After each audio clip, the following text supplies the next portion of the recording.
we have a tradition of paying respect and honor to our founder, Malviazi. So for that, may I request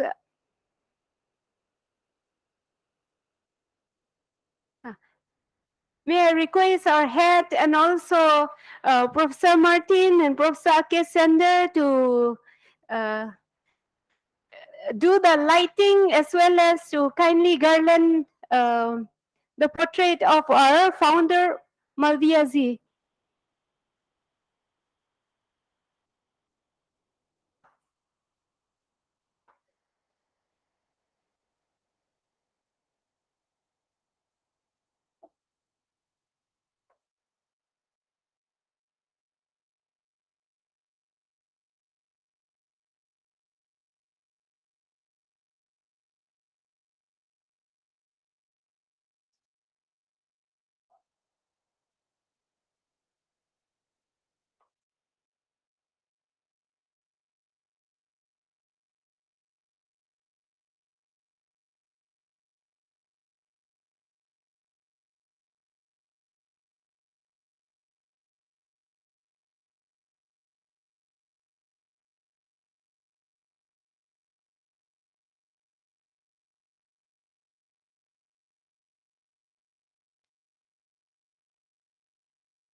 Now, may I request Dr.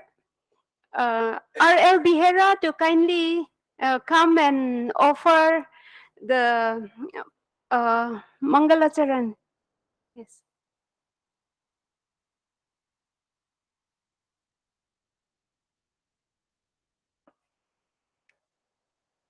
Om Guru Brahma Guru Vishnu Guru Deva Maheshwara Gurur Sakshat Parabrahma Tasmai Shri Gurave Namo Om.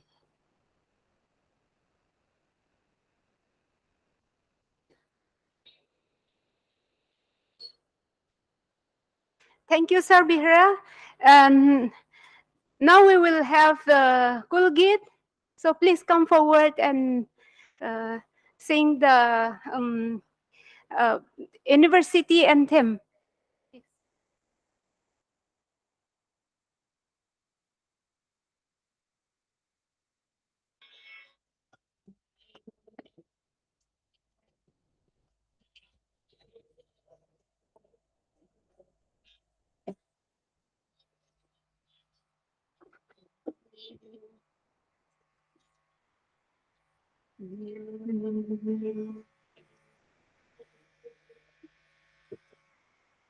मधुर मनोहर अतीव सुंदर ये सर्व विद्या विराजधानी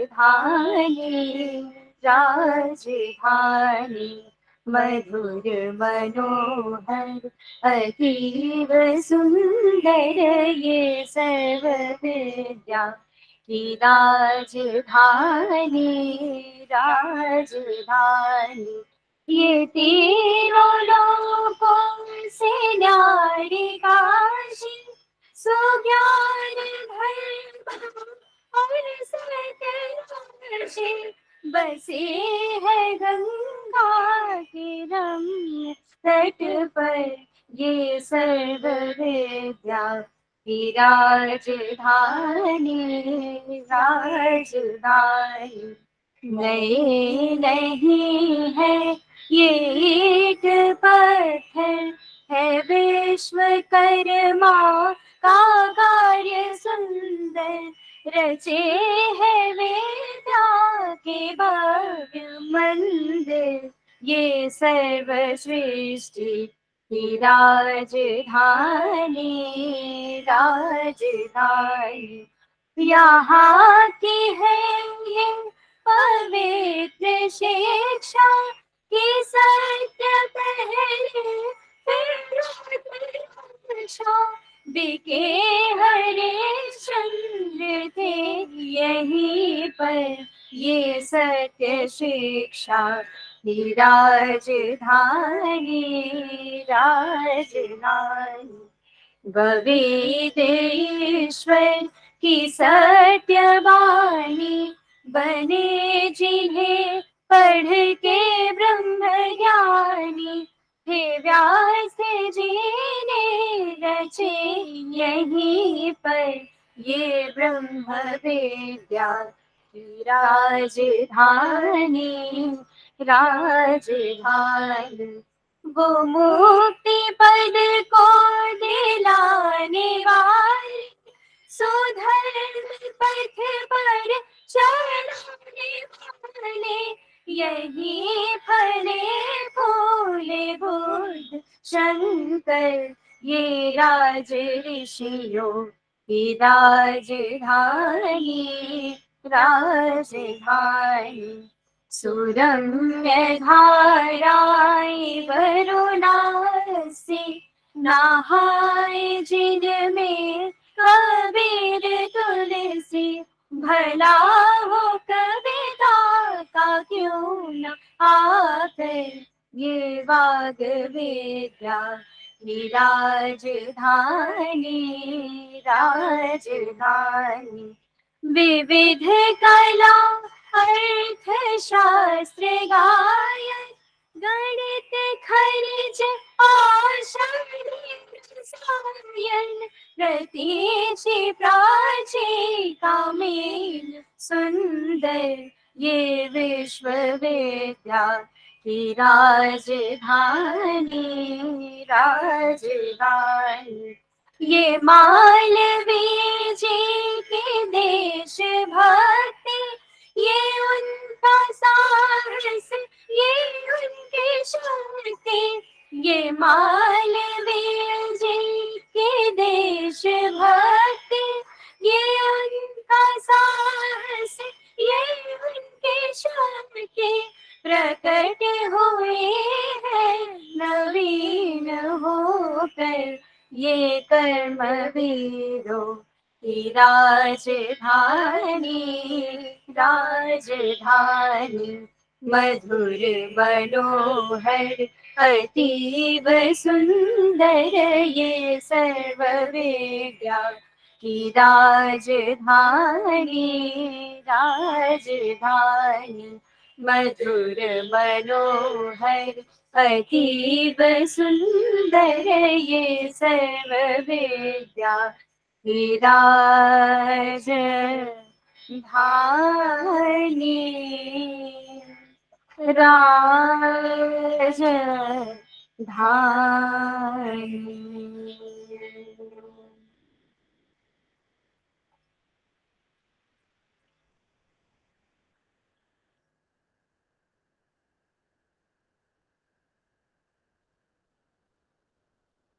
Thank you so much, Sneha and Kazur, for the university anthem.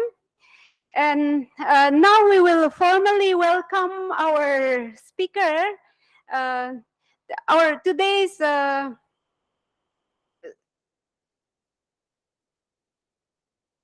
Chookolingo lecture series speaker is Professor Martin.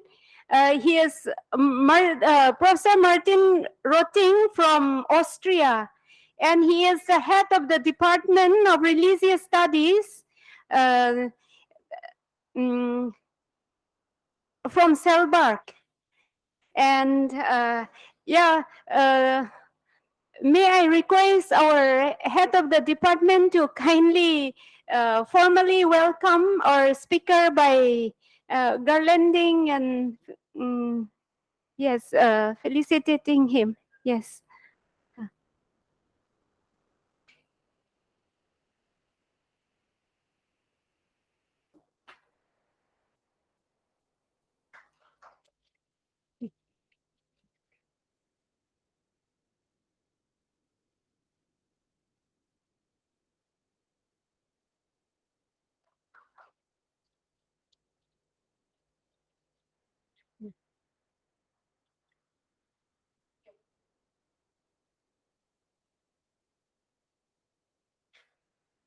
Oh, this is Professor Ake Sender. He is not new to us. He has been coming over and over again, and he is a close associate of our department, and he is a senior professor from Gothenburg University, Sweden. And it's always good to have Professor Ake Sender in our department again. Thank you, sir. And now may I request our head of the department, Professor Anand Mishraji, to kindly come and give the welcome address.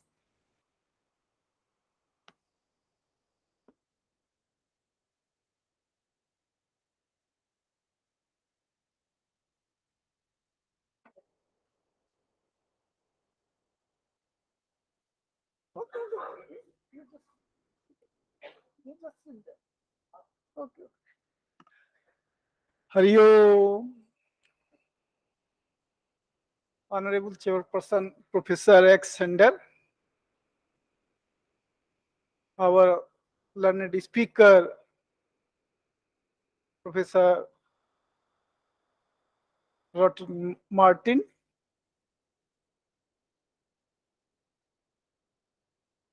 convener of the Chookolingo lecture series,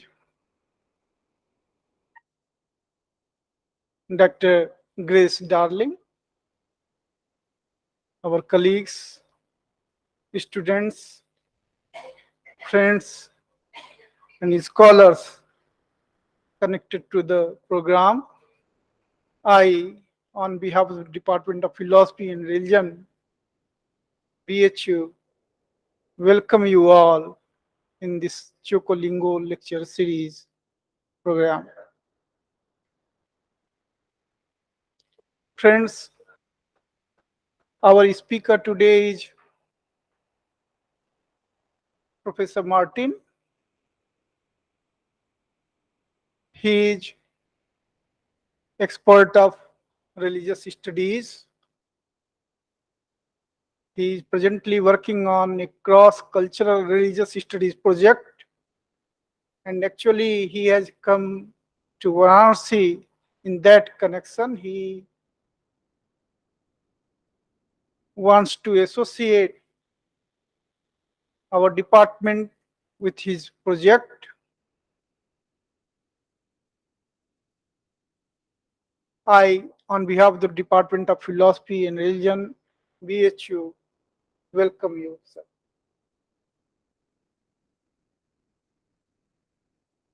I also extend my warm welcome to Professor X Sender, who is, as Dr. Grace has just pointed out, not unfamiliar to us. In fact, we had an MOU with Gothenburg University, Sweden.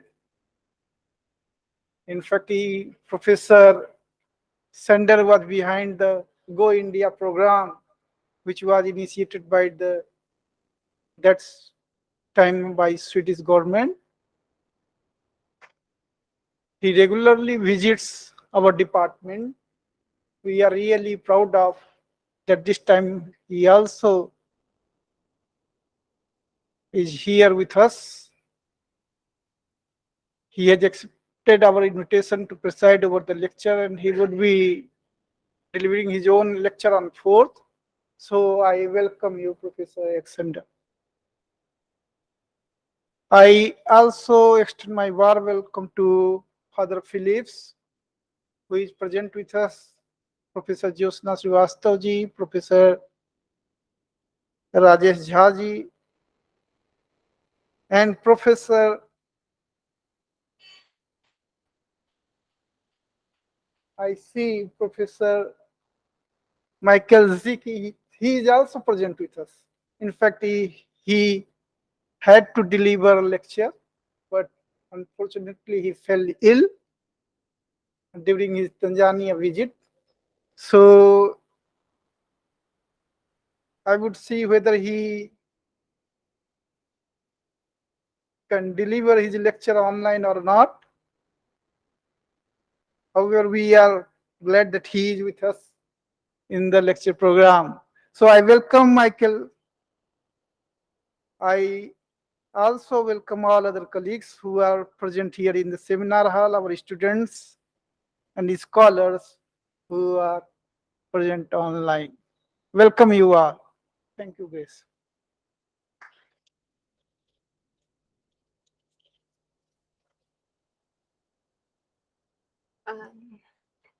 Thank you, Professor Anandji, for the welcome address.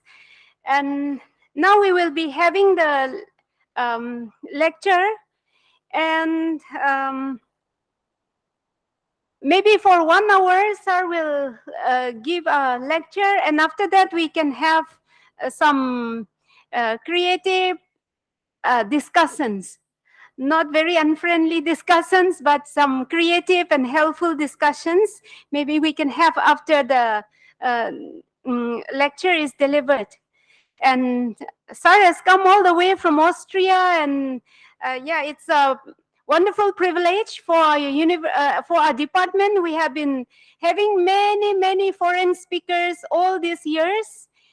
We have probably our university, our department has more foreign scholars coming and delivering many scholarly papers, scholarly lectures in the department, and we are very fortunate to be privileged to be in this department. And yeah, especially I used to have what to say, great admiration for Austria as well. And as we all know, Austria is also an important place where some philosophical thoughts were developed, and especially the Vienna Circle. And not only that, for those people who used to watch lots of movies, I used to watch a lot from even the Sound of Music, which has like 5 Academy Awards, and the places are really lovely, and then it's close to Germany, and then we can even think about the history, how war took place, and amidst all those, how philosophy developed and all that. Yeah, sir, may I welcome you to kindly come forward and deliver your lecture.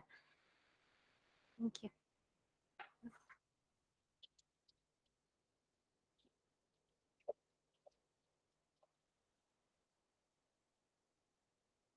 How do I switch to the see the screen and here?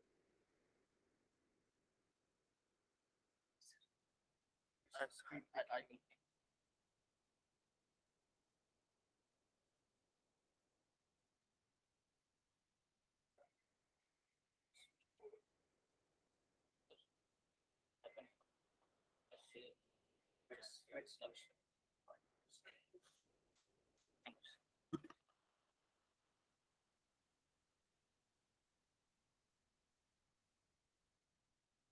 Can you go to the first slide?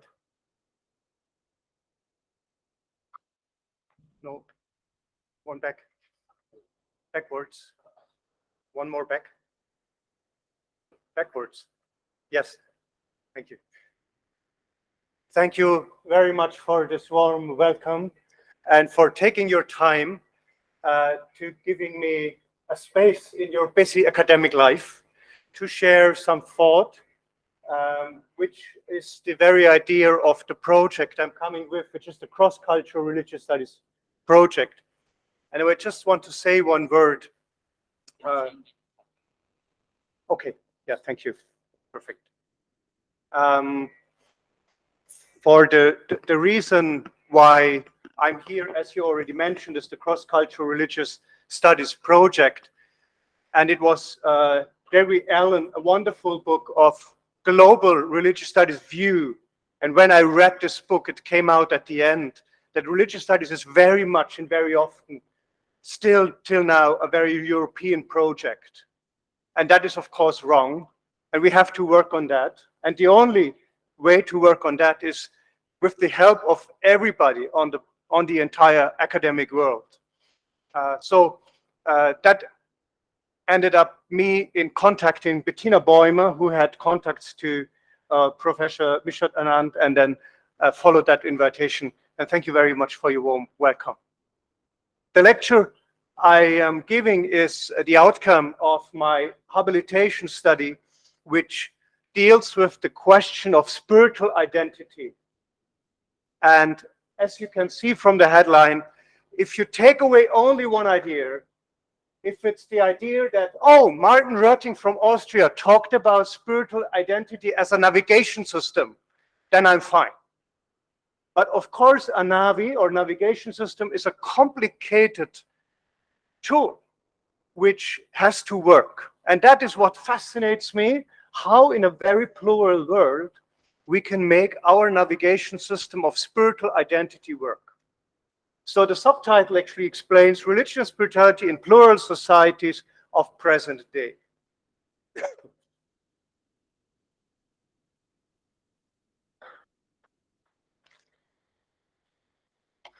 Søren Kierkegaard put it what I want to share with you in a very good phrase, I think.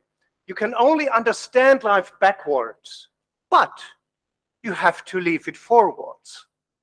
And of course, that only gives us the present moment in which we can understand how to make from our backward understanding a forward move. That is simple enough, but as we all know in life, that can turn out very complicated. So I want to give just a short context into the interreligious world. And when I talk about interreligious, I mean that religions are in contact whether they want or not.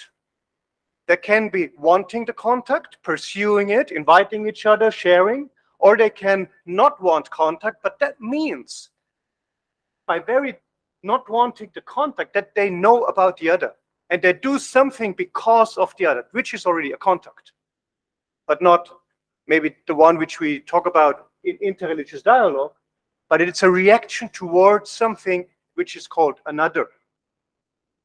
I will share with you some theoretical foundations, respectively narrative identity, Paul Ricoeur, patchwork identity, Heiner Keup, and identity theory from Peter Burke. I will then look a little bit on multi-faith identity and about spiritual role models and about spiritual identity as life path navigation. That is the center part of my lecture. I will share with you some field work which I did in Munich, Germany, Vilnius, that is in Lithuania, the Baltic states, Seoul, South Korea, and New York in the United States. Identity process and the specific navigation situations will only come out after I explained a little bit about that field work. And then I might come to share with you some basic patterns of spiritual identity, something what all our navigation systems share. And maybe we can later on debate about whether I am true with what I presented or where you have different thoughts on it.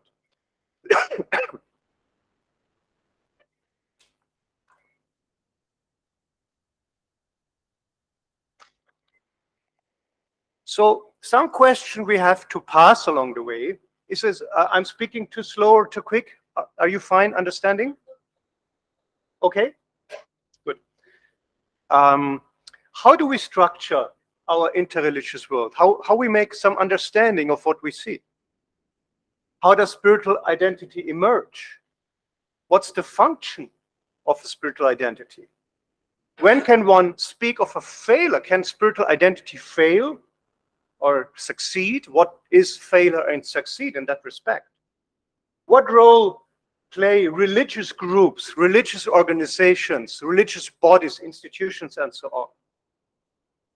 And what role do spiritual role models like masters, gurus, book writers, songwriters, whatever, play in that social, cultural, and logical context? So the first philosopher I need to build up my navigation system, which I want to explain to you, is Paul Ricoeur. Paul Ricoeur published between 1983 and 85 Time and Narrative. And of course, I don't have time to go deeper into that, but what fascinates me about that is that he talks about the narrative identity where we are the heroes of our story. And what we do when we talk about our life is that by talking, let's say, about my childhood, for example, I will share with you my beloved place of my childhood. It was when I walked off my parents' house, a small path in the fields, and there was a carpenter storing his wood in order to dry. It needed 10 years to dry in order he could make some furniture out of that. And I loved to lay on that wood storage to watch through the tree into the clouds. It was forbidden, of course, to climb up the wood, but who cares? Now, when I share this with you, in your image develops a little boy, a little German boy walking down the fields, and you think, how did he look like when he was 10 years old? And in your imagination, then I'm laying on that stable. Now, neither the boy which I shared in my story, nor the boy which is shared in your head now when I share this story, is in fact the boy running into the field and laying on the wood.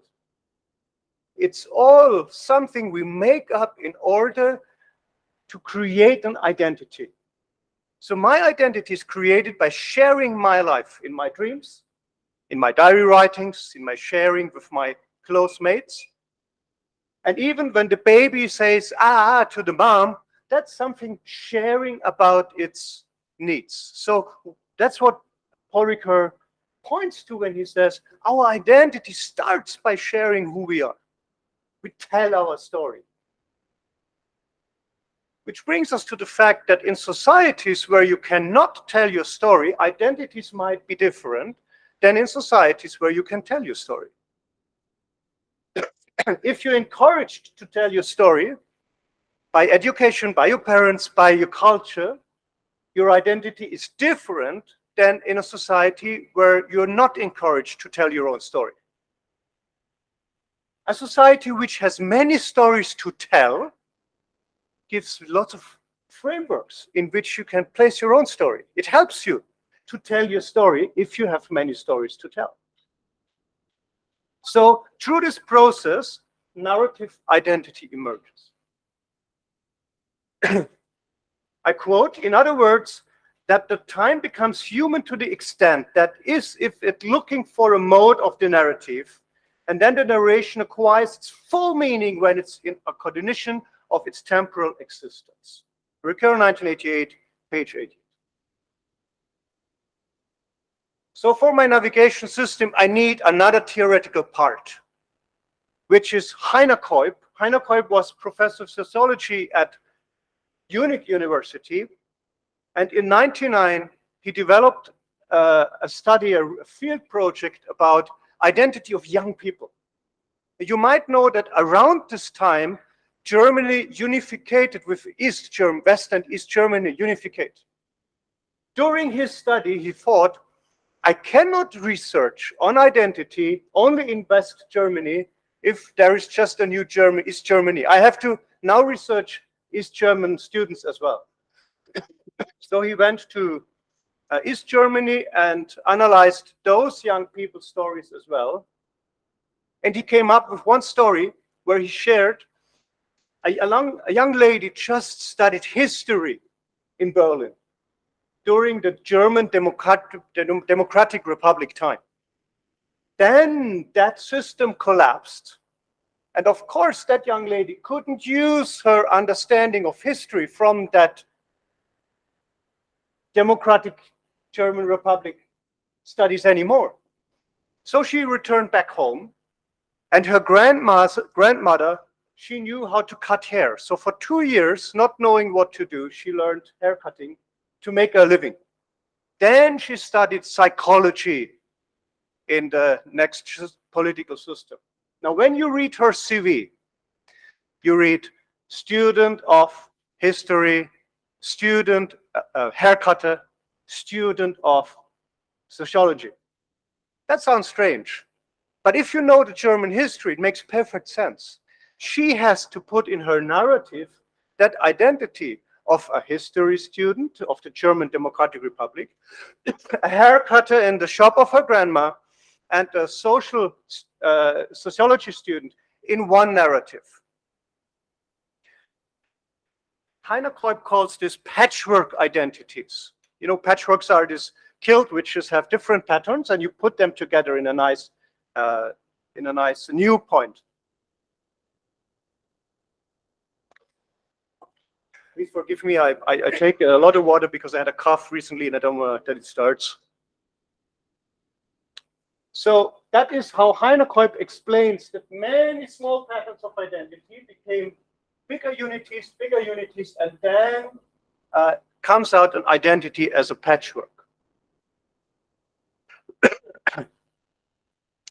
And I need a third part for my theoretical framework, which is Peter Burke, identity theory.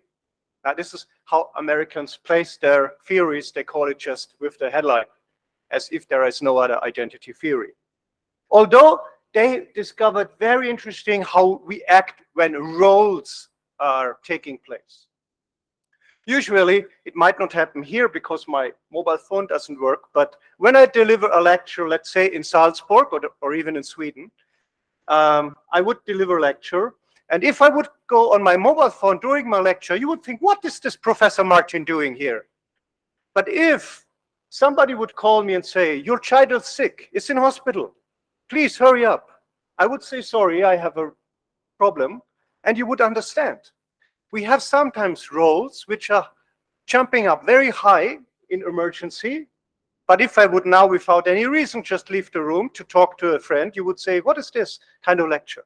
So they analyzed hierarchies of responsibilities of roles in the structure of identity.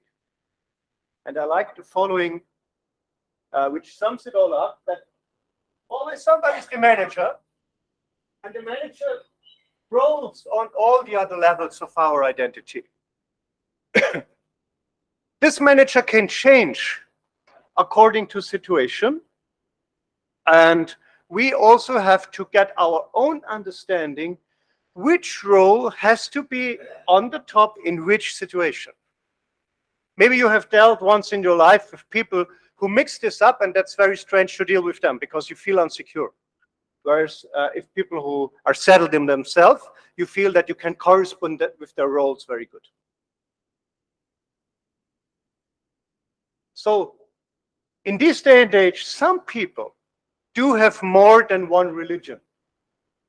A very famous example, at least in the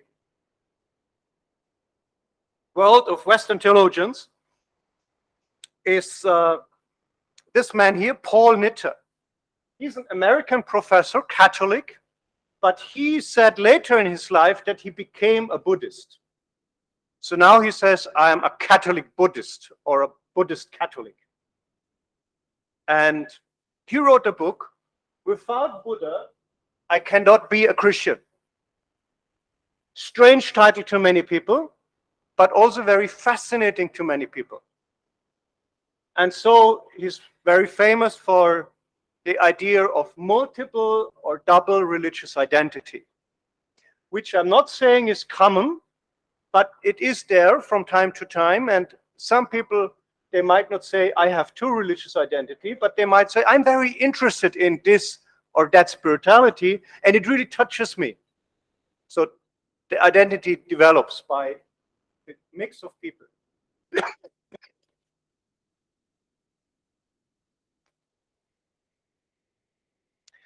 On my first day here in Varanasi, I walked and passed Mother Teresa's charity center. Definitely a person which influenced many people around the globe for her spirituality of loving the next, loving the neighbor.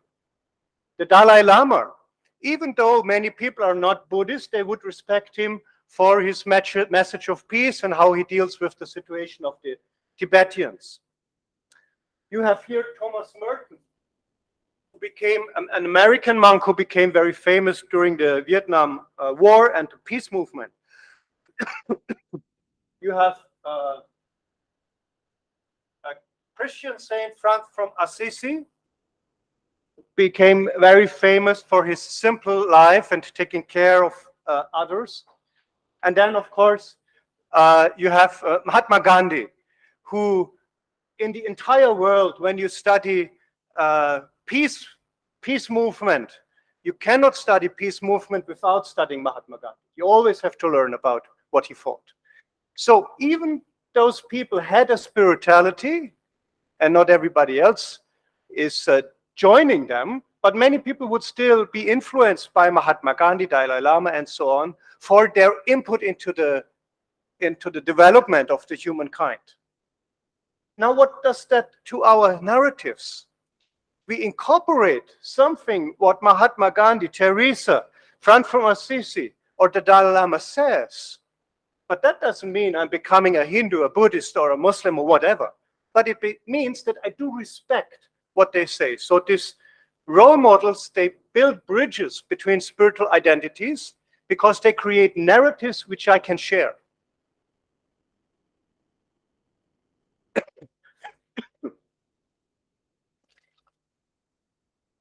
So now finally, after creating all these theory blocks, I can build them together.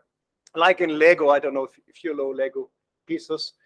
I can now build these blocks together, and out comes the spiritual navigation systems where I think we all work with. And I developed this after investigating in 4 cities, 20 people each, about their religious life, analyzed it, and so validated that theoretical idea. Which means that when we are born, we find ourselves presented with a map of meaning, which is this blue one here. And that map of meaning is not constructed by ourselves alone, but it's presented by our surrounding. So in my life, that is a Roman Catholic. My father was a Protestant. So that is already a little mix in my blue map. I have a neighbor who is from Turkey. His parents are Muslim, but he grows up in Austria. So his blue map is some mix of Muslim, Austrian, Sound of Music, whatever. Then wherever you grew up, this blue map shapes your understanding how you have to live your life. Now, if a world would exist where people live in a valley surrounded by mountains and share the same map, which is their religion, their ethic behavior, the conduct of law, theoretically, they would all follow the same path. Whenever they have a problem, they turn to the same solution, which is written in their blue map. Then they all agree on the solutions because they all share the same. And then they live happily as long as they can, and that's it. But we do all know this valley is not existing. Simply, in most of the lives, very naturally, we at least know. And that brings us to Michael Sitch's idea of mention build, which he wanted to deliver originally. We know that other people have other images of man. Other people have other spiritualities or understanding of how to live your life than we do. Or seemingly, other people have other blue maps. And if you live in a family, you might even disagree with your brother or your father or your cousin's blue map over time. So sometimes it might turn out that you come to a point in your life where you have a problem, but in your blue map of religion or spirituality where you've been growing up, there is no solution. For example, I've been interviewing a member of an Orthodox Jewish community in Manhattan. And he shared that when he entered college, he discovered that he is a gay. But in his Orthodox Jewish community, you cannot be gay. So he had to go out. And on the Fifth Avenue in Manhattan, 2 blocks below the Trump Tower, maybe you remember from the news, there is a synagogue. It calls Gay Lesbian Synagogue, New York. 5 years he passed that synagogue, knowing that when he enters, he tells to himself, I'm leaving my blue map. There is no solution in my blue map. But he didn't want to leave. He was very happy in this community. But anyway, he struggled. So after 5 years passing that building, he entered and now is member. That would be the yellow map for him. Or I give an example of my life. When I was in my 20s, I missed something in the personal image of God, which my Catholic Christianity showed me. So I went to South Korea into a Buddhist temple, practiced their Zen meditation. I'm not saying that I became a Buddhist, but the way they practiced meditation inspired me to help me to develop my understanding of God from my blue map. I somehow needed the other idea in order to develop my own. That happens to very, very many people. We come to some examples later. But now later in your life, now if you only jump from this to that, you can be called a convert, right? You convert from blue to yellow, from Christianity to Hinduism, from Hinduism to Islam, from Islam to Buddhism, whatever, which is mostly very complicated, depending on which society you live in. But very often, people later in their life, they need what we can call a salient map.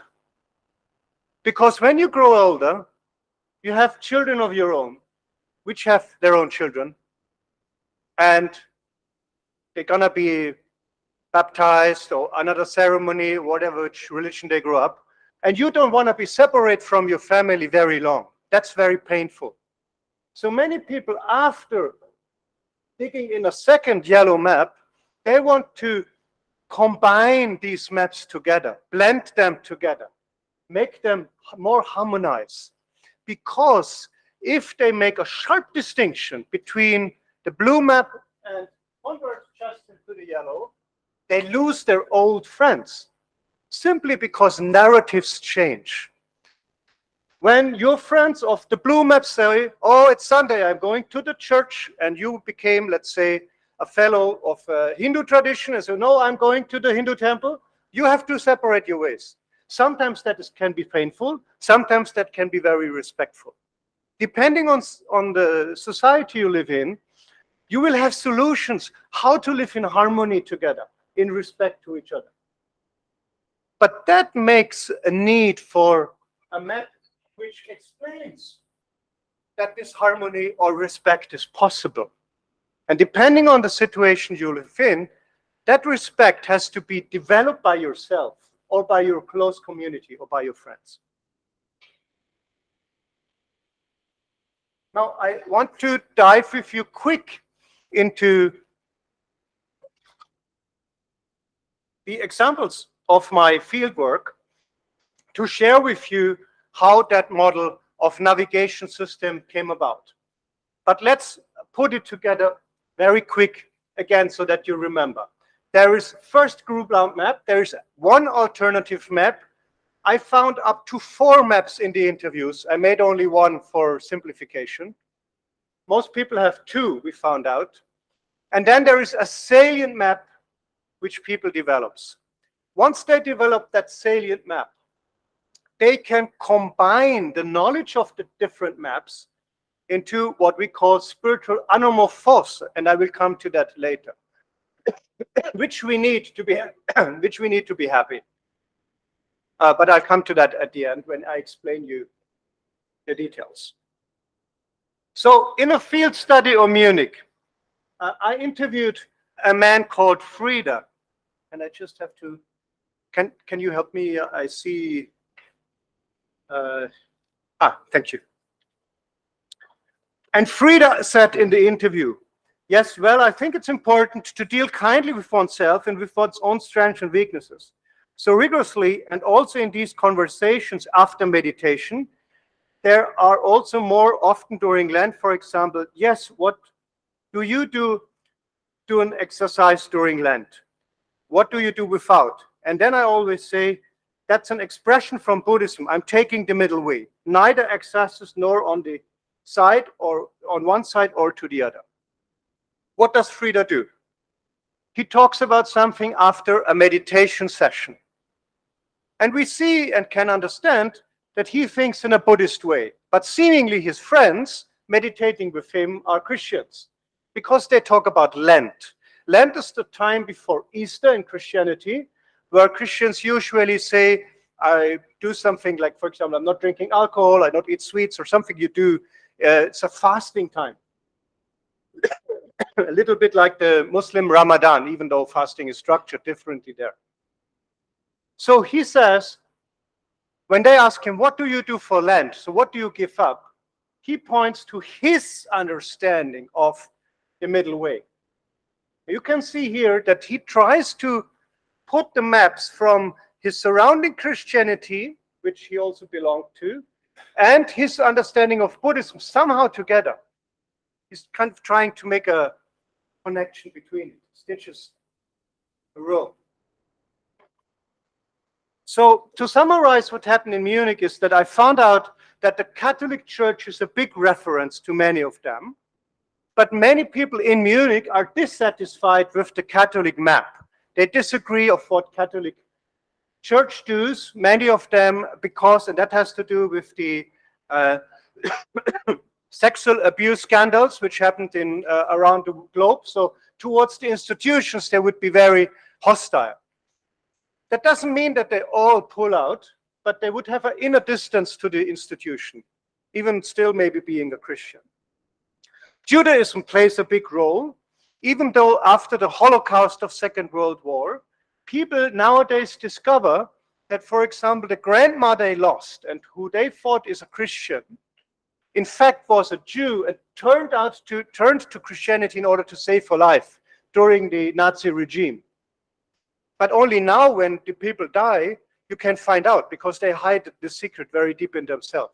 That does a lot to do to the people's narratives because suddenly they understand, oh, this family was not only Christian, it was Jewish also, but we never knew.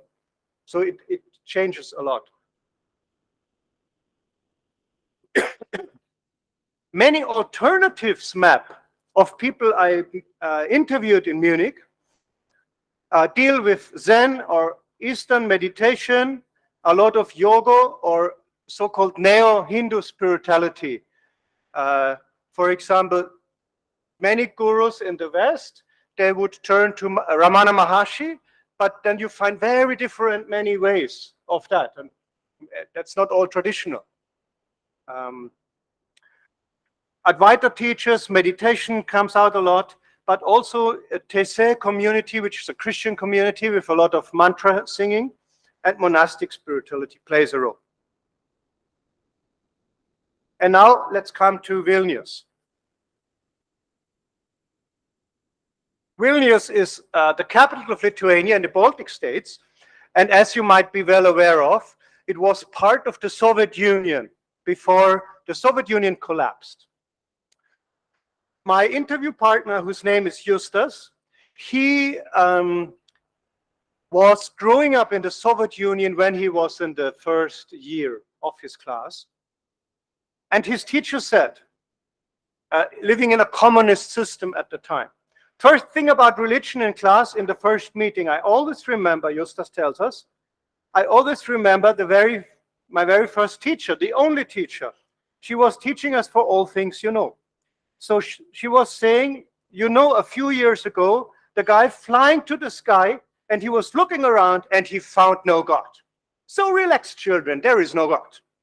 And we were relaxed, I should say. That's what it is. The only thing what was different came from machute, and machute is the Lithuanian word for grandmother. Because in the countryside, the grandmas were still Christian. So in his life, during the school time, he was in a communist doctrine school where the teacher said there is no God. In the summer, he was in the countryside where the grandmother naturally prayed before each meal and went to the church on Sunday, very Catholic, in the countryside of Lithuania. In his blue map, there is already a God and no God together. So somehow he has to solve. That's why he needs some yellow map, some new understanding later, because some blue maps are contradictions.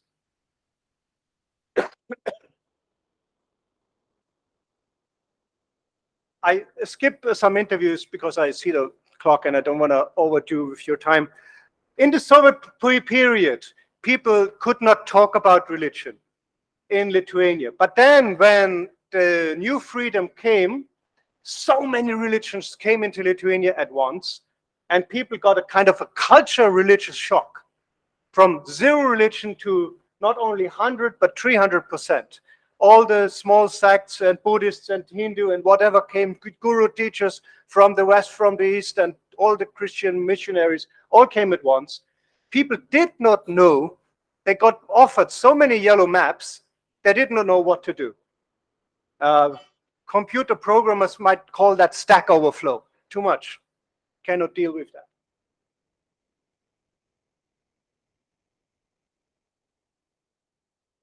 I go into the story of Kim in Seoul.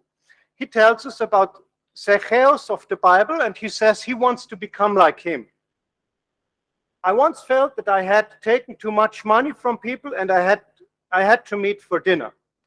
I understood that I had to give it back to them and not keep it. I really wanted to follow Jesus. For him, Jesus is a real role model in very concrete life, and he wants to act like Jesus in his everyday life. Of course, I also interviewed people who are Buddhists, for example, telling a story where on his way to the school, they always saw a monk cleaning the yard of a very small temple, maybe not bigger than the size of this room. The way this monk cleaned the yard impressed the small boy so much that when he told me, I asked him, why did you become a monk? He was a monk. He said, it was how this monk cleaned the yard of the temple, which impressed me so much, I became a monk. So a very small incident can change and give role models to people. Of course, only that monk wouldn't have been enough. But without that monk, maybe he would never become a Buddhist monk. All the maps in Korea tell about the big poverty after the Korean War. They share that the Korean War poverty was so devastating that there was no space in head and heart to look for a meaning of life. He said the only what you look for is food for next day. That is it. And he learned that when you have enough strength that you can think about the meaning of life, it means you're not poor. That deeply, deeply came into his heart. Many people shared that. Also, the economic crisis in 1998 led to a big emigration abroad, mostly US, and some people I interviewed in New York actually came from South Korea during that time. Confucianism and shamanism plays a very big role in every blue map in South Korea. Whether they are Christians or Buddhists, there's always Confucianism and shamanism in that map. For example, people would share that if they are very sad or have a very misfortune, they would visit the Mudang, they would visit shaman and ask for help, even they are Catholic or Buddhist. There is a big distinction between Protestant and Buddhism and Catholicism in South Korea. Now let's go to the last field study I already shared, and that's why I'll skip that. But there is a tension in New York expressed by many people who belonging to national Orthodox communities who follow the tradition of their country where they came from, and very many neo-spiritual movements who mix and mingle everything. And sometimes they don't fit that kind of separate worlds. That doesn't mean that people belong to both worlds, but they have to talk differently in this or the other world. For example, Orthodox Roman community, Christian, ticks very different than Vedanta neo movement from a Western guru. But one person might belong to both communities, but he has to talk different way in different communities. Now, in all of my interviews, and I'm coming to a close now, what came up very often is the theme of homosexuality, and that is the interviews number behind, you see. Racism and diversity issues, dependence and addiction, especially alcoholism, and the anonymous alcoholics seemingly played a big role in many people's spiritual development. That doesn't mean that they themselves been alcoholics, but somebody in their relationship, and it was hard to deal with. And problems of social structure, for example, a lot of in Vilnius, and of course, very often crisis and illness.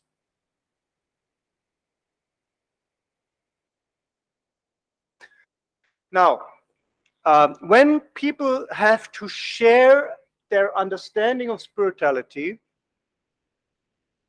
very long in their life, they tell bits and pieces. For example, they might say, in my youth, I went to that religion, then that, and then I discovered, I read this book, that was really cool. I went there, I talked to this person. But the real question is how you put that pieces together in a navigation map. And that happens, and I love to use this piece of art to explain. When you see only that, you don't know what it is. Sometimes when we try to understand our life and all the incidents happen to us, we feel like that. It doesn't make real sense always. But from a certain point of view, sometimes bits and parts of our identity narratives recur, line up in a certain way of hierarchy, Heinerkolb, and they tell you what is the roof and what is the main floor to live and what is the cellar of your understanding. Peter Kolb. But when you have only 3 maps, but how these 3 maps become a navigation system? When you ever been in a garage and use your navigation on your mobile phone or a concrete building, you cannot use your navigation. It doesn't turn on. You need the satellite, right? 3 satellites or what you need in order navigation works. So in order to have not only maps of meaning, for example, the Bhagavad Gita, the Bible, the Quran, that's all maps of meaning. But you also need rituals of reference that you understand where you are.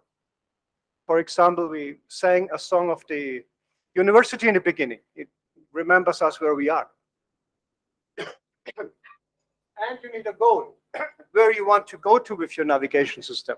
Then only the Navi starts. But when do we start building our own navigation system? It's actually really the same thing in spiritual or religious life than when you do a walk in the town.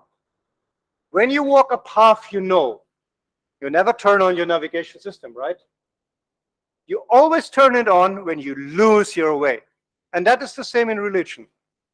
When we know what to do and we feel it's correct, we don't turn on our spiritual system. I can go to Sunday church, somebody goes to the temple, a third one goes to the mosque. That's not spirituality when I talk. Spirituality starts by we turn on a navigation system. We think what this map really means in our life, compare with other maps, and make our own path. You can be religious your whole life without being spiritual by just following rituals, but not using it as a map of life, just as a custom or tradition. But whenever you start questioning it, suddenly you lost your way. That means you look into map, and if you don't find a solution, You look in a second one until you find one for your problem. And then you have to make it up. That's what I mean, is you combine your maps of meaning to a navigation system. At the very end, you might be able to sum it up to something what makes sense to you.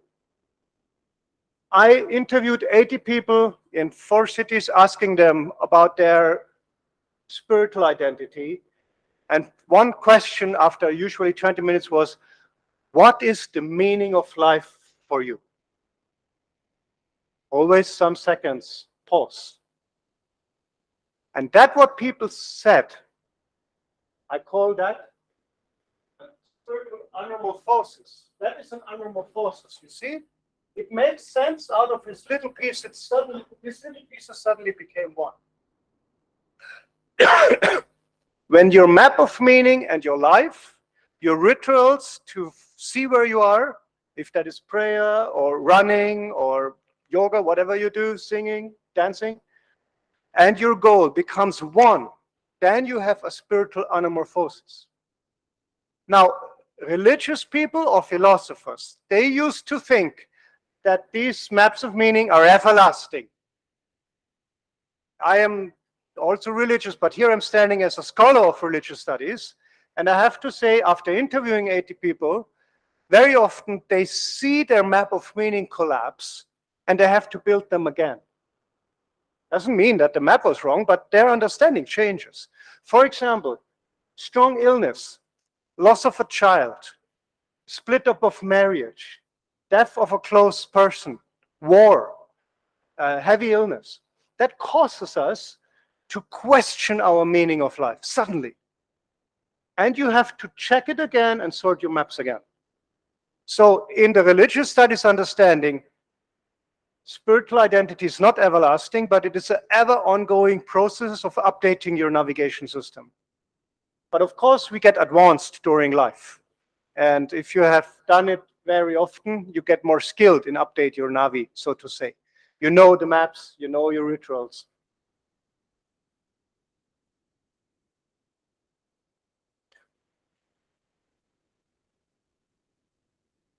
But one thing, and this is my last point, one thing changed in history.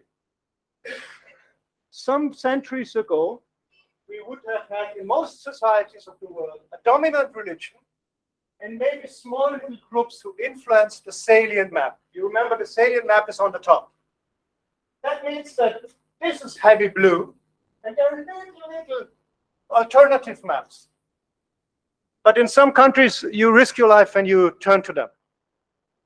Many centuries ago. But in this day and age, and especially in democratic and pluralistic countries, we had the topic of pluralism in the lecture room before, in the office before. You see, you have religion one. The blue map where I belong to is not bigger than that one. I know that there are many religions that change, and the groups are nearly as big as important as the religious bodies. So people belong to spiritual movements and belong to religions, and all influences the salient map. That means it is nowadays easier to get alternatives, but it is more challenging to sort them because there are so many. Also, religions have to react differently in a plural society. If they insist on the truths they give, they risk losing members much more quick than if they are freely and open. So that's what I said, the pluralist society will change the development of spiritual identity, as it already did. And the role of religion in that process, I think, has already changed to many of us. And I think that's a big question of research to all of us here in the room for the future, the role of religion in the process of spiritual identity. Many thanks.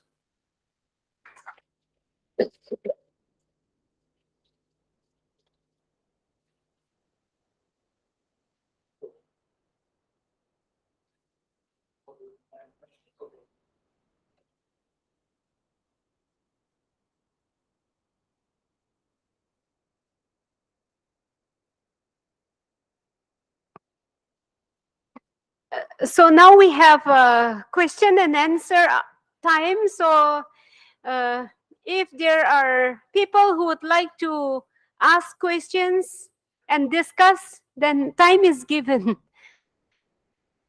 Yes, please. You don't have There is.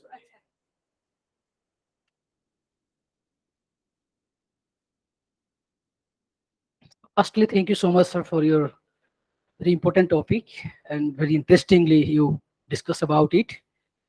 But my query is that when you discuss about this important, that means spiritual identity and its navigation, uh, as per my understanding of your talk, I noticed that you discuss about dual aspect of the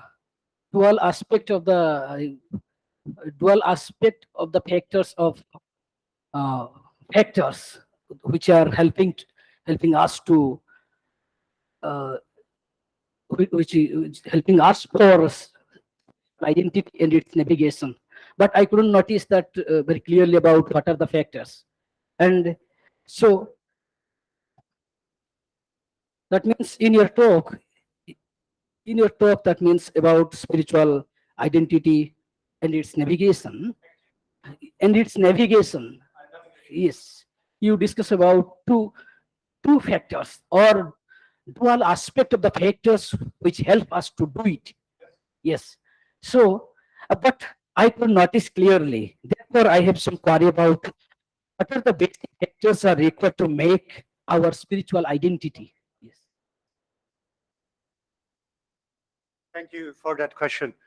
So the first factor is we start producing the navigation once we run into a problem with the blue map, with the basic map of meaning.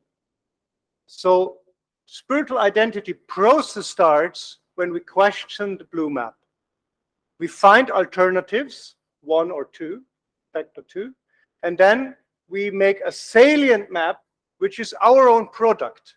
It's not an alternative, not what parents given, but our own idea of our life. Salient map, number one. For that, we need a ritual to find ourselves on the map. That can be prayer, reading in texts, talking to people, many sort of rituals, factor two. And then we need a goal, where we want to go in our life.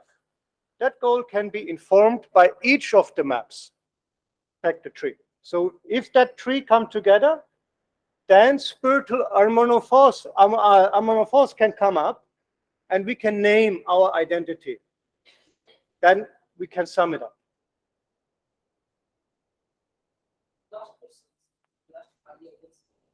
If this is the case, we are having the factors for the double aspect of factors.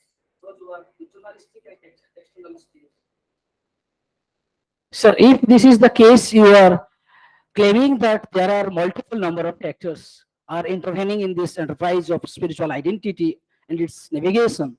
Then the query is, what is the ontological identity of this of the factors? Yes, factors of a being to claim that or to think about spiritual identity. Yes. What is the ontological identity of a being to think about spiritual identity? Yes. What it makes a spiritual identity is that it's a life navigation process. So of course we have many identities. For example, a job identity or a role identity, like in our job description. It functions between the start of the job and the end of a job. But a life path navigation starts before our life starts and ends after our life ends. Because we want to have an understanding of where we come from, where we go to.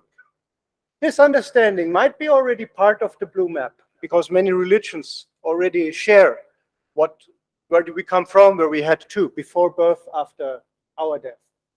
But in our own spiritual navigation, we might add our own understanding. For example, when a child has, let's say, a Buddhist mother and a Christian father, this child might learn, you have one life, and you come to heaven, to God, after your life. That's Christian, maybe, understanding. Or this child might learn, no, you have many lives because of rebirth and karma. And that child has to make up its own understanding of that too, maps.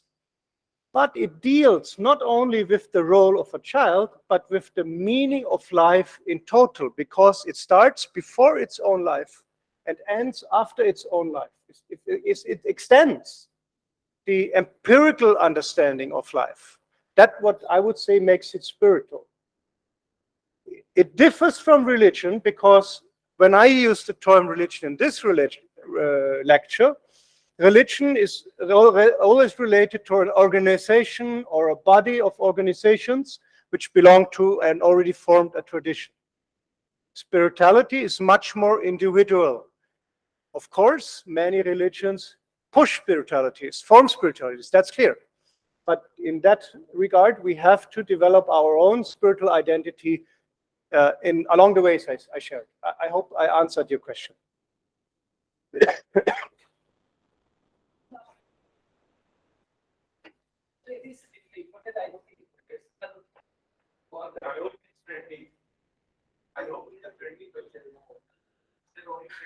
Hello. So,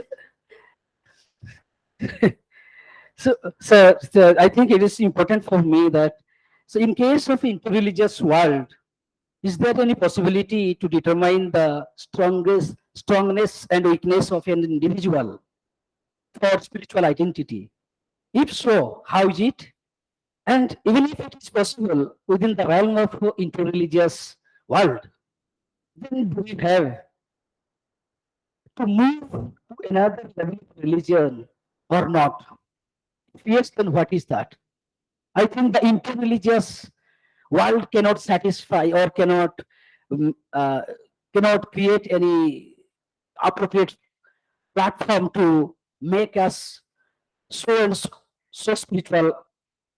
Otherwise, because it is making us sometimes stronger, sometimes weaker in spirituality.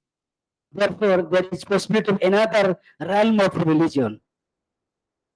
Of course, now, which is very nice, you forced me to trespass my academic field, which is a cultural view on religion. But you are asking me, if I understood that correctly, a spiritual question. Is that right?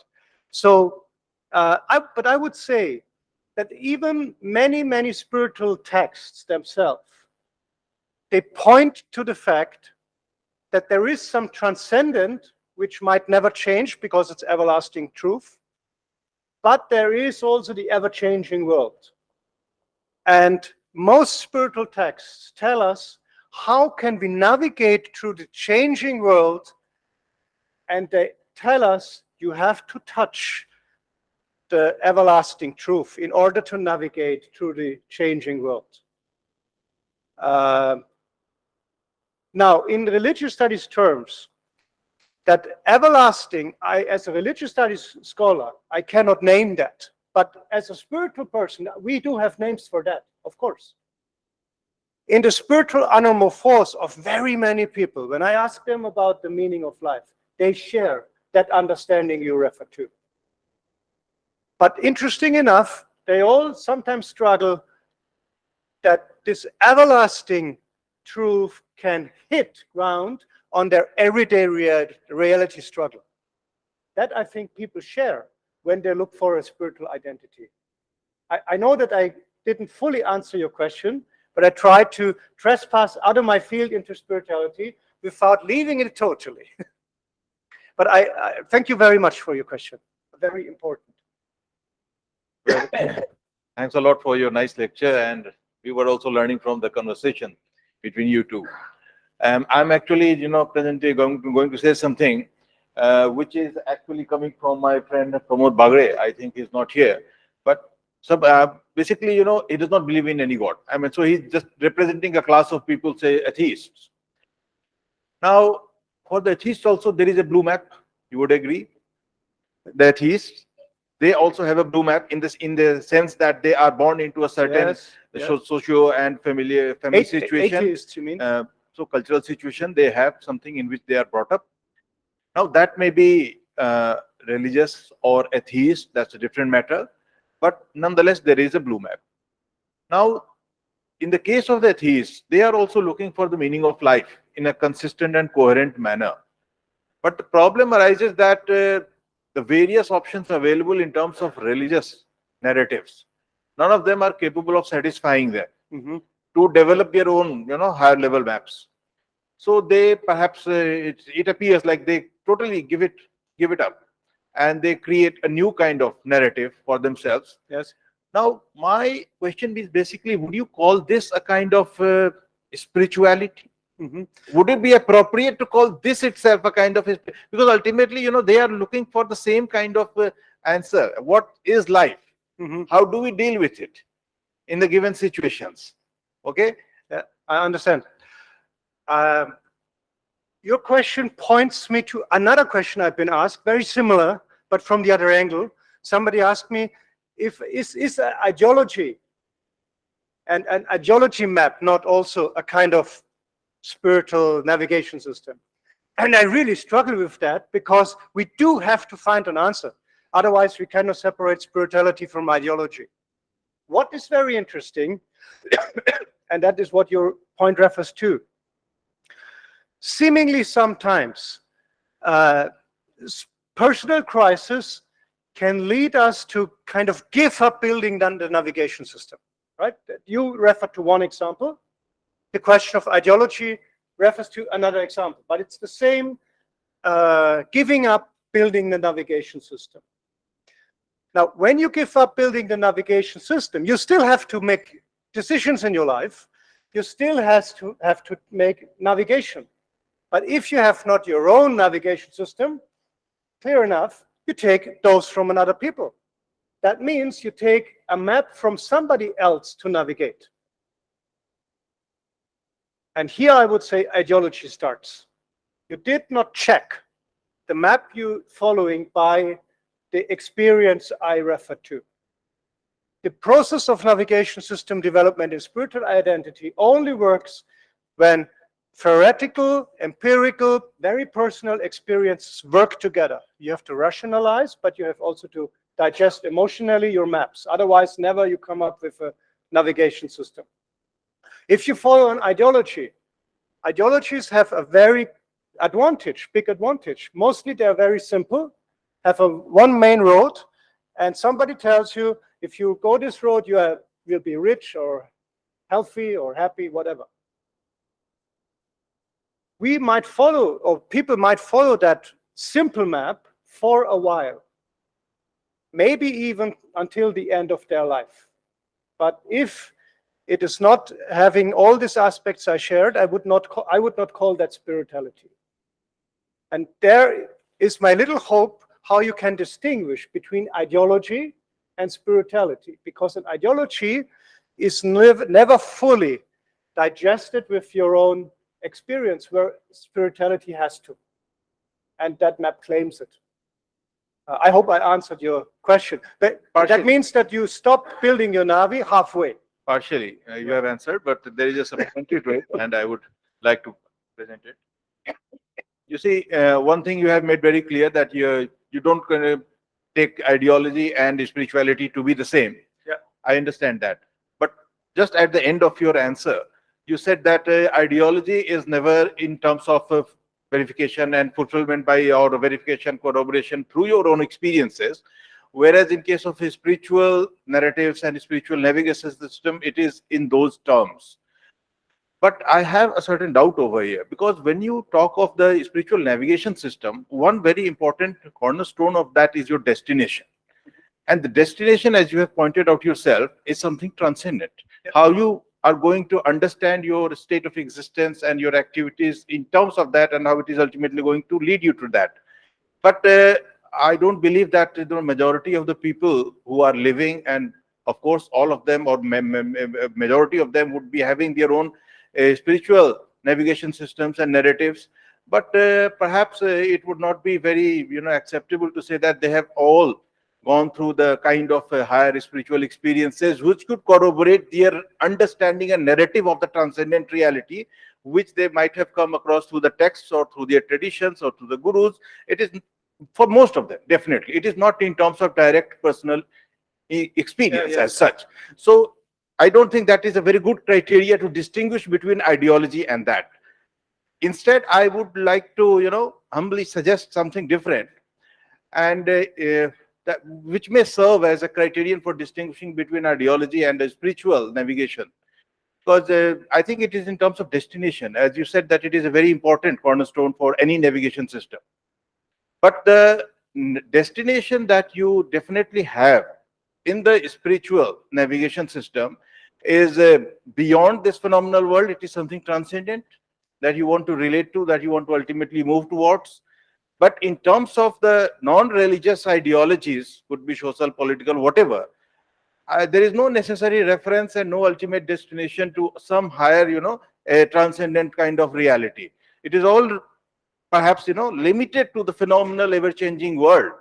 And that is a very important criteria for distinguishing between what you could take as the meaning of a spiritual navigation and spiritual identities and the goal of that entire process and narrative, and what could be the goal and ultimate objective of the other narrative, other ideologies, I would say. Thank you. Thank you very much for this comment.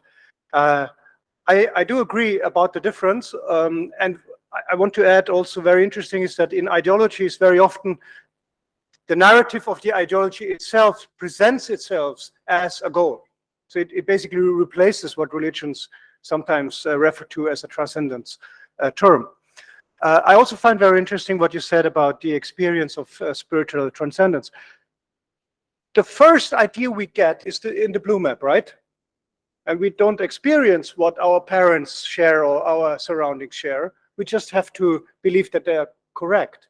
Even though in the yellow map, we follow, let's say, a spiritual movement and we follow a guru or a spiritual teacher or somebody, we do not know by all our experience if that person say is correct.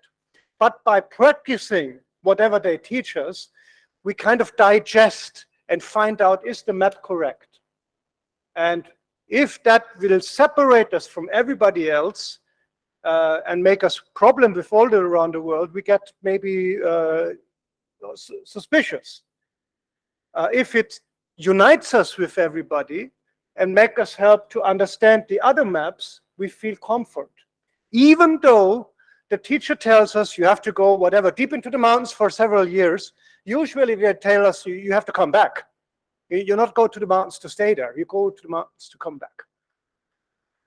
If we understand we need to go out of society in order to come back to serve it, then going out is not the same as somebody telling us you have to go out forever, separate forever. So that is what you said, that the experience cannot not fully, of course, digest what, let's say, spiritual literature tells us, but it can partly fulfill. And that's why I'm humbly saying I'm sharing from a religious studies view how spiritual identity develops. If I would stand here as a spiritual teacher, I would have to talk entirely differently. And that's, of course, clear.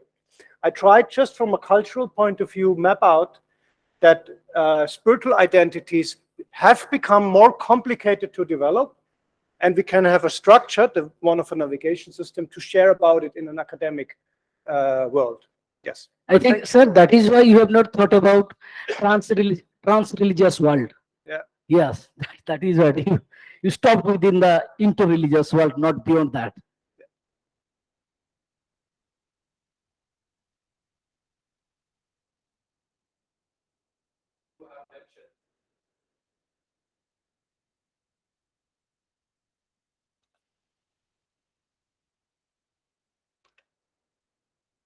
The blue map is a socio-cultural religious context in which the person is born.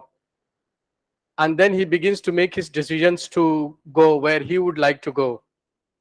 And in this changing atmosphere, in ethics, we call it situation ethics. Each one has to make up his mind to fit his condition to a standard by which he would like to make a change. Are we talking about this decision making as a pathway to reach a particular goal. Each religion and its spiritual way is fixed to the transcendent. Every religion gives a definitive path to the transcendent. On the way, we make changes, make decisions, and make choices in order to fulfill that path which leads us to the transcendent. These values that we hold according to each tradition of the religion, they are actually values. And some of these values overlap in many religions. Therefore, actually, are we talking about making decision on certain values, or actually we deciding for a particular path? Path is already made. As you said, ideology has got one definitive, but it is not towards the transcendent or economic or other ideologies. But then religious ideologies, may we call it, or religious paths, they are definitive according to what is taught. And each one adheres to the change. If he doesn't want to follow that, Buddhism, Christianity, or Islam, they go into the different direction. But there are some common features in all these paths which lead us to the divine. Can we talk about those basic values that may help us to navigate in a pluralistic world without offending one or the other? Thank you. What is very interesting is that whenever somebody wants to express eternal truth, when you open your mouth, you have to use language. And language is always correlated with a certain location and time and space in history. Even though we all talk English, you can distinguish by the way we talk English where we come from. And that tells a little bit about our blue map, a little bit. So the path you set is made. But nevertheless, maybe it's like, it's hard now to imagine it because it's so warm here, but in Salzburg it was snow yesterday. So when you walk over the snow, you cannot see the path. You have to clear it, right? Somehow I feel that people share in their interviews, even they are stepping into ancient religious paths, which are there. But in their own lives, seemingly they need either themselves or through good friends or gurus or people or friends, somebody to clean it for them. I'm not saying it because I know it. I say it because I discovered that through the interviews. Seemingly it is difficult for people, even they stand in front of the temple or the Bhagavad Gita or whatever you have, the Bible or the Quran, to see the path is not so easy. You have somebody to clean it for you, to explain it. That's one point what you say. Now, in an interreligious world, very fascinating, very many people in the interviews mention, if you understand that the love, the transcendence gives to life, and the love we share with our other fellow sentient beings, that this is not two love, but it's one love. That understanding very many people share. Despite I was talking to Muslim or Buddhist or Hindu, whatever they call, or mixed people, they share that the love some person gives to another living being, and the love the eternal truth gives to everybody, internal universe, that love is not separate loves. That is something what many people share in the interviews as some common ground. Now, if they use their language and call that love by a name, suddenly things become very complicated. But if they can step back and say, well, I use the name God, Allah, Krishna, whatever, for this love, then we can share. But if I claim a certain style, let's say you have to speak English in that way, or you have to speak Hindi in that way, then we run into a problem. So an interreligious understanding seemingly works the best when you can understand that the other have their slang of religious or spiritual path because they need to path their own way. But nevertheless, what comes out after they paved it, you will understand the human value of it. And many people share that this love to the neighbor and love to the universe, that is not separate. They share this a lot. I do believe that the interreligious movements, many of them around the world, helped a lot to understand about learning another religion's language. Maybe not always to speak, but to listen, to understand the stories they tell. I hope that somehow answers your question.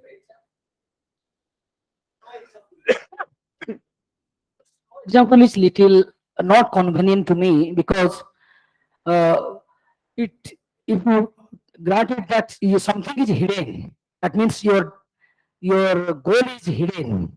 That means under the surface of snow. But why don't you think that the snow level is the surface? On that we can determine your destiny. And why are you thinking that my destiny already hidden by this? It's cover. Why? That is a debate among religious historians themselves, right? Many religions talk about a golden age in their religion. And many, even texts, they refer to something which was a golden age in religion and mirror it to the present. You have this in Christianity when people talk about the first community and say, let's live like Jesus and his friends. You have this in Hinduism. You have it in Islam, the golden age. You have it in Buddhism. Many new spiritual movements try to renew themselves by go back to the root. But as historians of religions tell us, very difficult to find the root where the golden age was. Mostly it wasn't as golden as we think. That's why I talk about anamorphosis. Many people live a very good spiritual and religious life because that idea of a perfect religious past helps them to create their navigation system, although it's just an idea. If you are religious versed or spiritual versed, you know that is an idea, but it will not collapse. For example, when you ask a Christian, did you know that Jesus didn't write, or the gospel evangelists didn't write the Bible themselves? Most Christians of this time will not faint. They will say, yes, I know, I learned that. It's okay. We learned to combine academic knowledge, historical knowledge, and narratives of religion. The same that sorry that I have to refer to the Bible, but that's of course because of my background. In the Bible it's written that the earth was created in 7 days.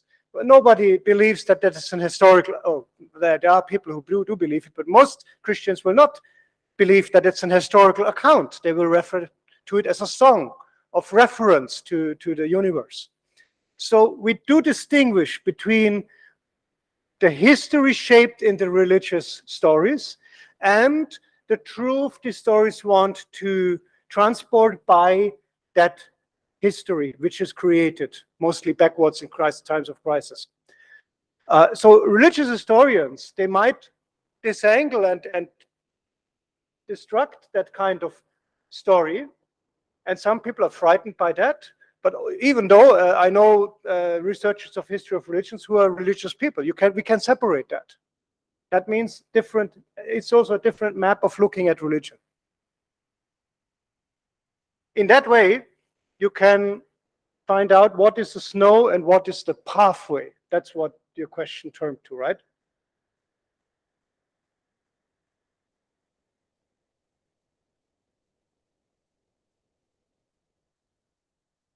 Okay.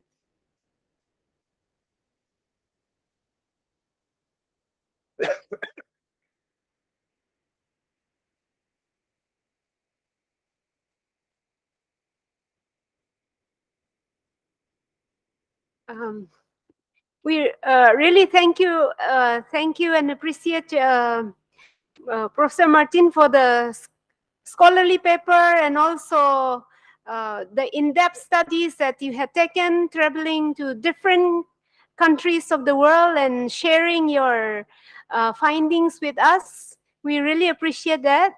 Thank you so much. And now may I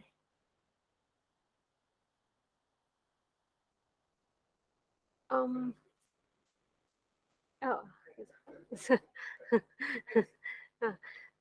And now may I request Professor Akesenda to kindly give the presidential remark. Yes, please.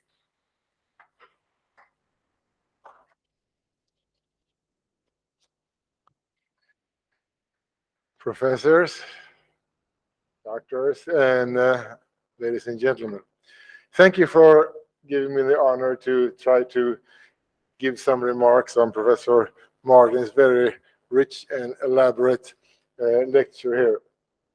It's obvious that we have quite a lot in common in our ideas about how those things. In his main theme is what's identity, religious identity, spiritual identity, and the role of those in human lives and how they change when people run into different kinds of conditions. I did not know, for Ricoeur I've read, but Professor Kerup and Professor Bunke I had never heard of before. My background is also in German philosophers. I'm thinking about this maybe far-fetched from Edmund Husserl's point of view and Alfred Schutz's point of view quite a lot, who deals with, and Charles Taylor's point of view, who deals with identity and spirituality and religion directly and indirectly in different ways. I might come back to that on before.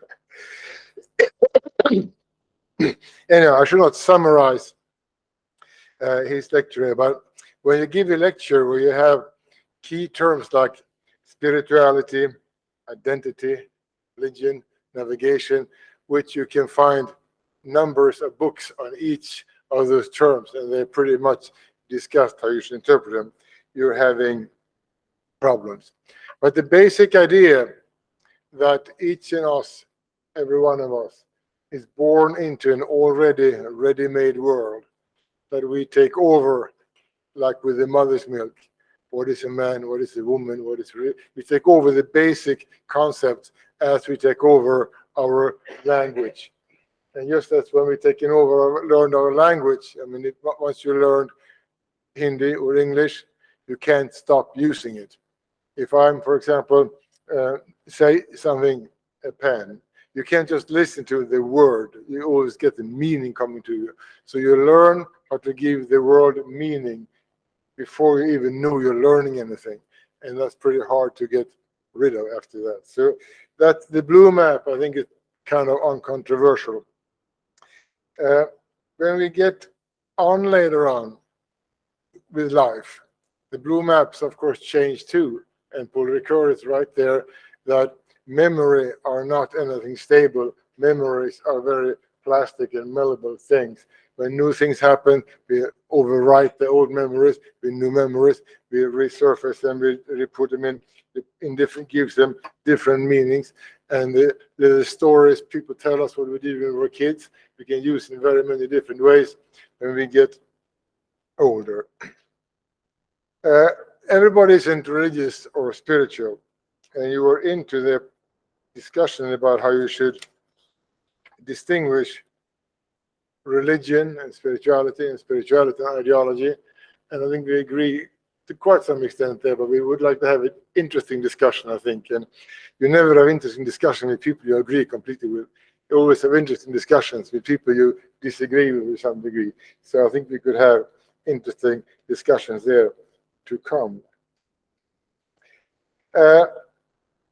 You also said that, indirectly at least, that in the modern world, due to globalization, migration, information technology, and so on, people have experienced a change from faith to choice, basically.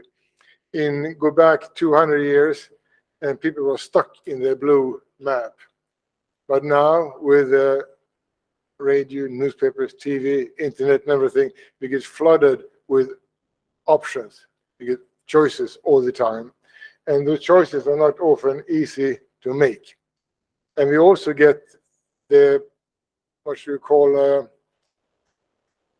capital, the social capital. By education, we get the social capital, including economic capital, to actually make those choices and go along. And the more we see choices around us, and the more we know what we can do if we want to, the more we get like in some kind of psychological dilemma too, because we actually have to make choices. And then how do we put together all those choices we have? If we are inclined to ask the questions of meaning of life, as you put it, or a different question, meaning in life, those two questions are very different. But if we start with the meaning of life, if you're inclined to that, then you pick in the field of religion and spirituality. And then there is a number of options you have. Anything from get stuck in your own one and hold that hard and fast and don't move on, over to make some hybridizations, as you talked about. You can be Christian and Buddhist and so on, or you can hang on to those. You can do that in different ways. You mentioned with identity that everybody has, in one sense, multiple identities, but they can be multiple in different ways. We can be almost multiple personalities. We adapt different identities in different contexts. When you're home with your family, you use one set of ideas, values, norms, and stuff. If you're in military, when you go to your art fighting, you apply another set of norms and values and behaviors. When you play with your kids, you accept another one. They can be more or less compartmentalized. And in the identity discussion, has been a large discussion lately. Is it bad to be compartmentalized, or is it good to be compartmentalized? Do you have to have some top identity you made in hierarchy that sort of seeps through all your other identities? Or can you just forget about the top and just move within the different number of identities? And in olden times, go back 50 years, anybody who wrote about identity said that a sound personality should have a top identity that sort of seeps through and hold together all the other identities you have contextually determined. But in a lot of new identity studies, they show that a lot of young kids today, they don't need that. They're perfectly mentally healthy. They're perfectly happy to have lots of different identities which they can move between in different contexts. I don't have the answer which is right and wrong here, but if you're in the most religious people, they argue still you have to have one sort of key or core identity which sort of go through the other ones, where a lot of the postmodern thinkers say you don't need that. You can just keep moving between them and still be perfectly happy. I don't know which is true. I'm of the old school, but I mean, when I read my younger colleagues' work, I can see that they have different ideas. And there is also a psychological level to these, which I can mention. There is a term called ambiguity tolerance. You've probably heard of that. And that means that if you how well you deal with ambiguous things. You see a person, you can't tell is it a man or a woman. You see a picture, you can't tell where it is. How much does that disturb you? And you can see statistically that older people on the countryside, people with lower education, they are very much ambiguity intolerant. They want to have clear answers to things. Where the young, urban, well-educated people, they are very ambiguity tolerant. They don't need to have answers. You might say that for the first group of people, and answers is what they search for. Answers are what's important. For the second group of people, questions are what's important, not the answers. They thrive on questions, and let's see what that is. And in the religious study field, you can have also the same field.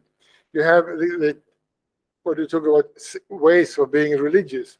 You can be intrinsically, or in some sense fundamentalistically, or you can be quest religious or researcher, and they are sort of different people. And if you look at studies in psychology, which are the happiest? actually turns out that the minority, because they're a minority, are the quest people are normally more happy than the intrinsic and fundamentalist. I mean, they consume less psychopharmaca, they report happier marriages, they report happier sex lives, and so on. So in one sense, they're happier if they can live with that. So that's how I understood your main questions you had. And I think that you had a lot of nice things from your fieldwork about those questions. But one question I would just ask you is what you think about that. Is it important to have one key, one core identity to live a good and nice life? Or can you do that in the way with multiple identities, as I say? I can say I don't have the answers, but I myself is a kind of hybridization person.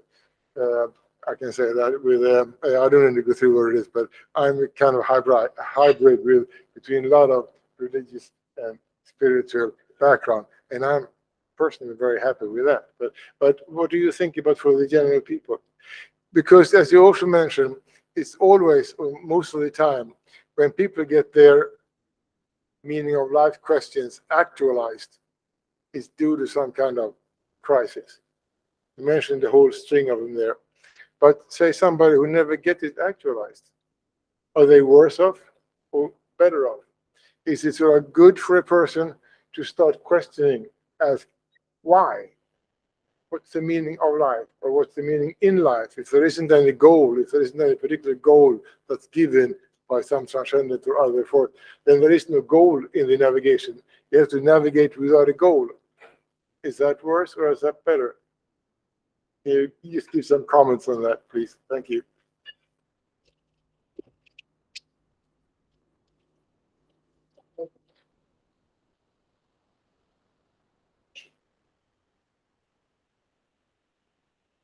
So a very short answer to that question. My interviewees would answer very clear. If they developed a spiritual identity, then that spirituality identity is on the top and manages the other identities. That would be their answer. Now, if you ask me personally, as a religious scholar, I don't know. But if I trust my empirical data, I say that seemingly people are better off having a spiritual identity guiding and sorting the rest. If you ask me privately, as a human being, somebody who tries to be spiritual, then yes, I do have something what I would recall my own spiritual identity, which I hope will sort the rest of me. So does that mean that you are not right? I have no idea, because I never ask people who don't have no spiritual identity, because my research just try to understand how spiritual identity is structured. Yeah.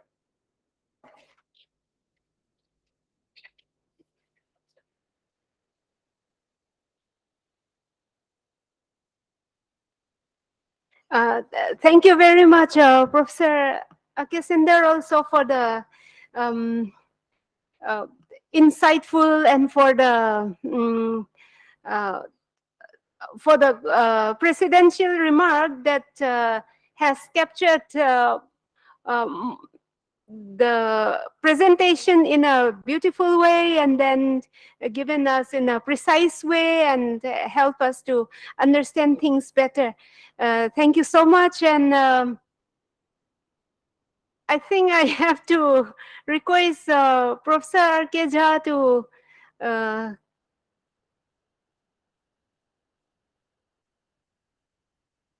okay. Okay. So may I request Sir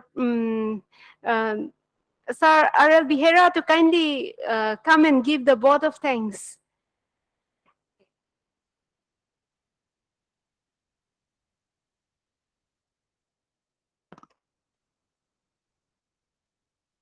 Thank you so much, Mark, for giving this opportunity to do this good job. Really, we are so delighted to have you, Speaker Sir, Professor Martin Sir, and as well as AK Sir, AK Sender Sir. You have really you have provided or made a layer of thought which is which will function as a foundation of the building of the knowledge. As personally, I can say what I'm going. That means in my present research, and really we are so grateful to you, sir. Thank you so much, both of you, on the behalf of the department and the convener and HOD, sir. And thank you so much to the audience because they made this conference or talk so successful and so intelligible in many aspects. And thanks to our professors of the department, without them, it is not possible. And they really cooperate and they added many things to this seminar.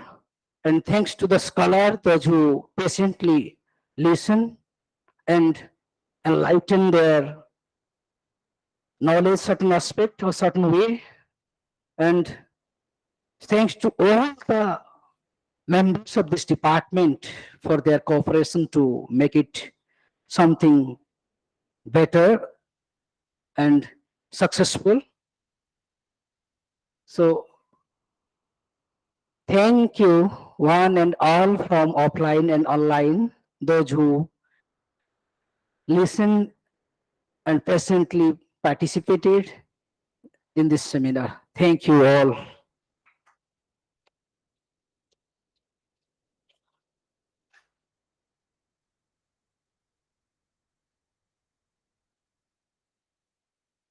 I might take this chance to hand over some present to the department.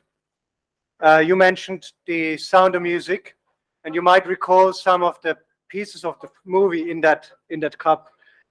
Maybe you share a cup of tea in the morning in the department and you can watch. Now, India is full of marvelous herbs, but even in the Austrian Alps we have some, and these are picked in a monastery.